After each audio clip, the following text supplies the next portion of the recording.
السلام علیکم ناظرین، ڈاکٹر دانش ریئل فوکس کے ساتھ حاضر ہے۔ ثاقب نثار اور جسٹس ثاقب نثار، جب میں آپ کو پہلے ہی بتایا تھا کہ پاکستان کے اندر جو عدلیہ ہے اس کے فیصلوں نے پاکستان کو تباہ کرنے میں اہم کردار ادا کیا،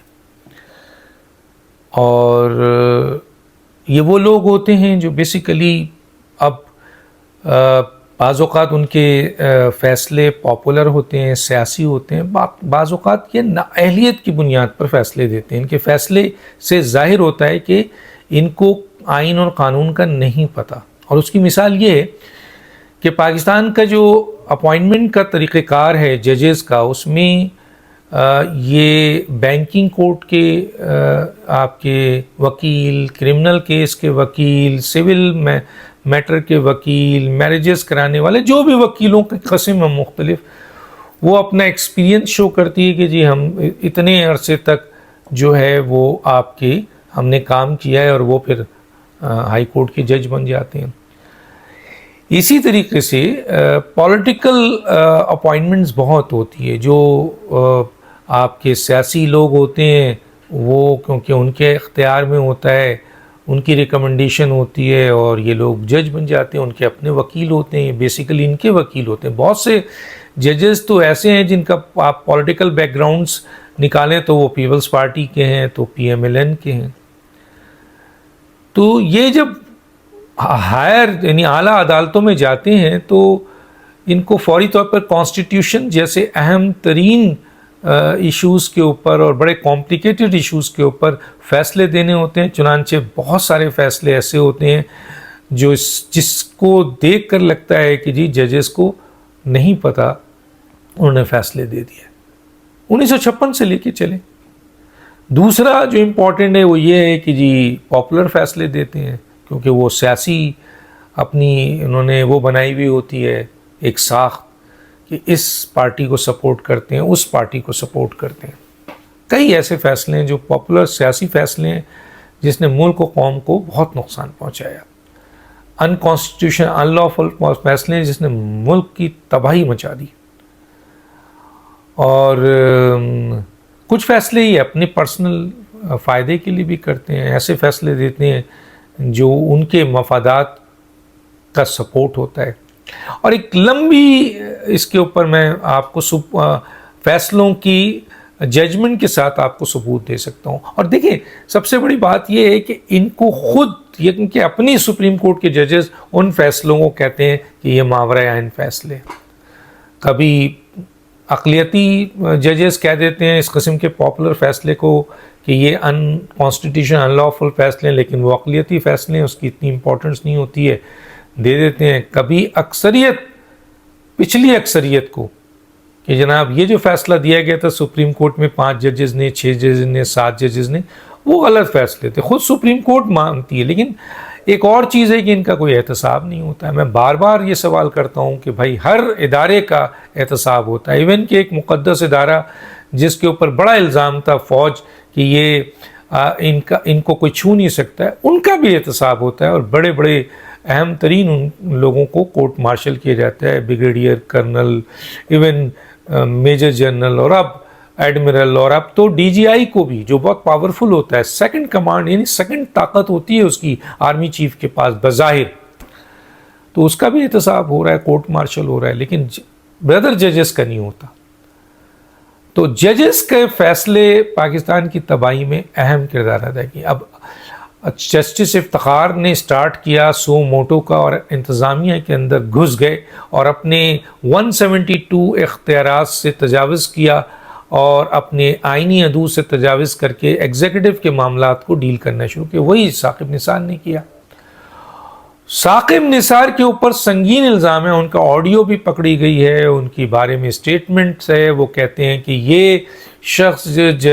جنرل فیض حمید نے جو نیٹ ورک بنایا تھا، اس نیٹ ورک کو اہم ترین آدمی جو اس نیٹ ورک کو سپورٹ کر رہا تھا، اور عمران خان کو چیف جسٹس جب تھا تو وہ تو پی ٹی آئی کو آؤٹ آف وے سپورٹ کر رہا تھا، اور دوسری سیاسی جماعتوں کی حکومت کو گرا رہے تھے، اور ایسے فیصلوں سے گرا رہے تھے جیسے پاناما کیس میں آپ نے کیس اسٹارٹ کیا لیکن گرایا کسی اور کیس میں، اور جس طرح گرایا پوری دنیا ہنستی ہے، اور آج سپریم کورٹ نے اس فیصلے کو اٹھا کے پھینک دیا. میں نہیں پھینک رہا ہوں، خود سپریم کورٹ پھینک رہی ہے. تو جسٹس ثاقب نثار کا چیف جسٹس بننا وہ بھی ایک، وہ اس نواز شریف صاحب نے ان کا کیس ان کو ریکمنڈ کیا تھا اور ان کو آپ کے ہائی کورٹ کا جج بنایا تھا. بہرحال تو میں یہ کہنا چاہتا ہوں کہ ان کا اور آج کل بہت ہی زیادہ ڈسکشن چل رہا ہے، اور وہ چل رہا ہے جنرل فیض. تو جنرل فیض اور ثاقب نثار صاحب کی گٹھ جوڑ بہت بڑی ہے، اور یہ چیزیں اس انکوائری کمیٹی کو، جو کہ جنرل فیض کی انکوائری تھی جس میں 3 رکنی ایک میجر جنرل کر رہے تھے، اس میں بہت سارے ثبوت، بہت سارے مواد مل چکے ہیں. اور یہ سوال اٹھایا گیا تھا کہ جنرل فیض اور آپ کے جسٹس ثاقب نثار مل کر گٹھ جوڑ کر رہے تھے، اور سارا عدالتی میٹرز اس نیٹ ورک کے ذریعے جو ان لوگوں نے بنایا تھا، جنرل فیض نے بنایا تھا، وہ عمران خان اور دوسرے ججز کو جا رہا تھا. اور ججز کو یہاں تک ڈکٹیشن دی جاتی تھی کہ یہ پیرا ہے، یہ ججمنٹ ہے، اس ججمنٹ کے تحت یہ فیصلہ دیا جائے. تو اس طرح عطا بندیال کے زمانے میں بھی فیصلے ہوئے، اس کے بعد بھی اب وہ شامل تھے. جس طرح جنرل فیض ڈی جی آئی سے ہٹ کر، یعنی کور کمانڈر پشاور سے بھی ہٹے، تب بھی وہ پی ٹی آئی اور اس نیٹ ورک کے ذریعے عمران خان سے جڑے رہے. اسی طرح ثاقب نثار کے اوپر سنگین الزام ہے کہ وہ اس نیٹ ورک سے چیف جسٹس ہونے کے باوجود چھوٹے. اب ان کی ڈیمانڈ ہے کہ کسی وقت بھی ان کی گرفتاری جو ہے وہ ہو سکتی ہے، کسی وقت بھی.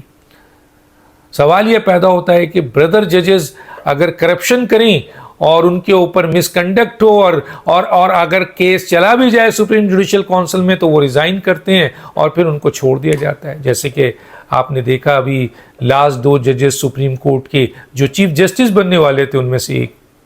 اعجاز الحسن صاحب اور دوسرے ایک اور جج تھے، کچھ نہیں کہا جا رہا ہے. تو بردر ججز اپنے ججز کا احتساب نہیں کرتے.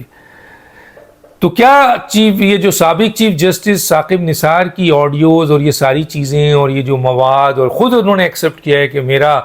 تعلق رہا ہے آپ کے جنرل فیض سے، اور جنرل فیض سے ان کا تعلق کا مطلب ہے ڈی جی آئی سے تعلق رہا ہے، اور اس طرف وقت جنرل فیض ڈی جی آئی کو استعمال کر رہے تھے عمران خان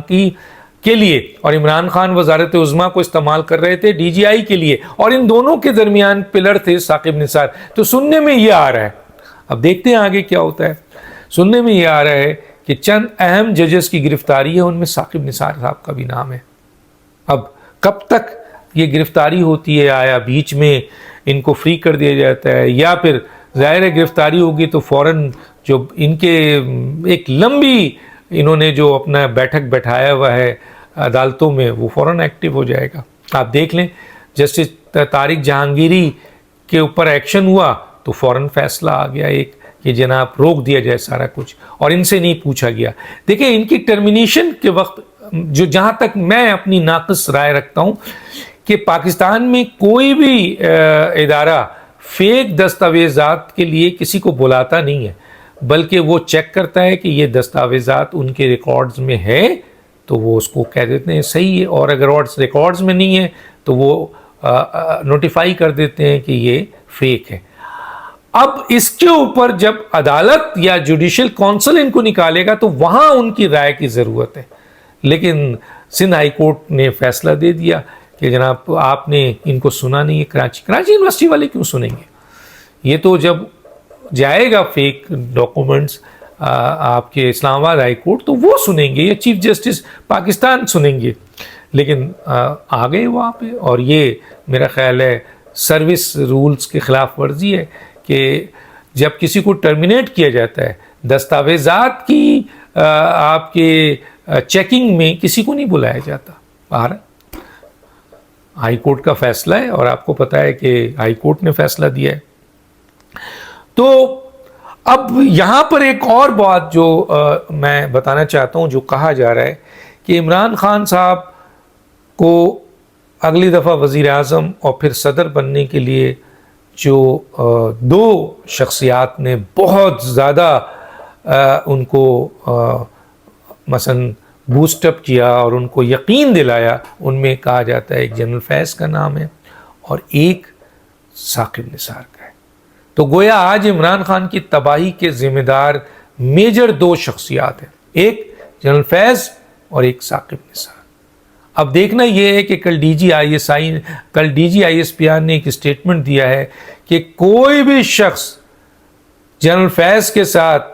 اس گٹھ جوڑ کا حصہ رہا ہو، چاہے وہ کوئی بھی عہدہ رکھتا ہو، اس کے خلاف کارروائی ہوگی۔ تو اس کا مطلب ہے عمران خان ہو یا ثاقب نثار ہو۔ اب دیکھنا یہ ہے کہ وہ ملک سے باہر تھے، آ گئے ہیں، کیا ان کی گرفتاری اب تیار ہے جس کے بارے میں سننے میں آ رہا ہے؟